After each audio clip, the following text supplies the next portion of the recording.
Welcome to the Salmon Runs YouTube. Enjoy the video.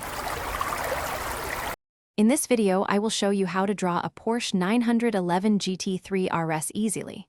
First, lightly sketch the basic outline of the car, focusing on its distinctive low and wide stance. Next, define the main body panels and the prominent wheel arches. Use simple geometric shapes to block out the car's overall form, ensuring the proportions are correct before adding details. This initial step is crucial for a balanced drawing. Now, let's add some of the iconic features that make the GT3 RS stand out. Carefully draw the headlights and taillights, paying attention to their unique shapes. Next, incorporate the aggressive air intakes on the front and sides, along with the rear diffuser. Don't forget the prominent rear wing, which is a signature element of this high-performance vehicle. These details bring the car to life. With the main features in place, it's time to refine your drawing. Go over all your lines, making them sharper and more defined.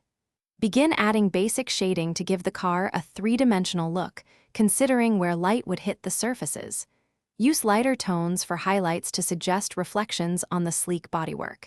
This step adds realism and makes your Porsche pop off the page. For the final touches, include smaller details such as the side mirrors, door handles, and any visible badges. Take your time to enhance the shading and contrast, ensuring a polished and professional finish. Remember, practice makes perfect, so don't be afraid to try drawing it multiple times. Also, if you're looking to upgrade your home tech, check the description for a link to the Echo Dot smart speaker and other great deals. Thanks for watching. Thanks for watching. Consider subscribing if we helped you.